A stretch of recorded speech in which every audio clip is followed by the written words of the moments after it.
Hello, and welcome to another edition of Just 5 Minutes in Acts. I'm Clay Brown, Associate Pastor for Equipping Ministries at Memorial Drive Presbyterian Church, Houston, Texas. And in today's passage, we're going to look for one thought and then one implication of that thought. And by implication, I simply mean if the thought's on target, here's what it can mean for your life and mine. And oh, by the way, if this study raises questions or comments, email me at cbrown@mdpc.org. And I would love for you to subscribe to this YouTube channel. Click on the button. Pass on these studies to your friends. This passage is a sprawling one. It's Acts chapter 11, verses 19 through chapter 12, verse 25. It covers all kinds of territory. The movement of the early Christians north from Jerusalem to Phoenicia, Cyprus, and Antioch. The imprisonment of Peter by Herod and his release from prison miraculously due to prayer. All kinds of territory covered here. What can we focus on in such a short time? We're going to look at verses 22 through 26 in chapter 11. The end of 26 is where I want to concentrate today. I'm reading from the New Living Translation. When the church in Jerusalem heard what had happened, they sent Barnabas to Antioch. When he arrived and saw this evidence of God's blessing, he was filled with joy, and he encouraged the believers to stay true to the Lord. Barnabas was a good man, full of the Holy Spirit and strong in faith, and many people were brought to the Lord. Then Barnabas went on to Tarsus to look for Saul. When he found him, he brought him back to Antioch. Both of them stayed there with the church for a full year, teaching large crowds of people. It was at Antioch the believers were first called Christians. All right, well, what's the one thought here?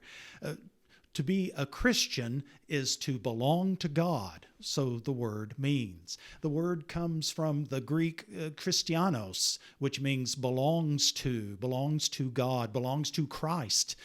You belong to Christ, so the word means. It was a nickname given to the early believers by the people of Antioch. The people of Antioch seem to have been noted throughout the Roman Empire for giving nicknames. They gave a nickname to Caesar in the 4th century A.D., Julian, and they called him Julian the Goat because of his scraggly appearance and beard.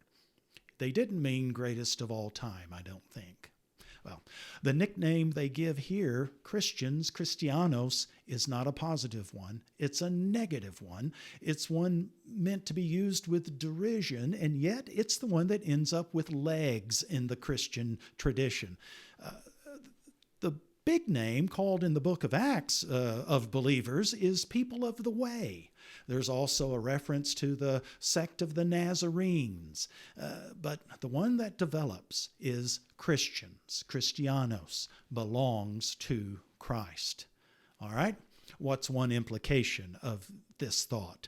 The implication is simply this. If you belong to Christ, then it makes sense that belonging to Christ means you believe Christ and you obey Christ.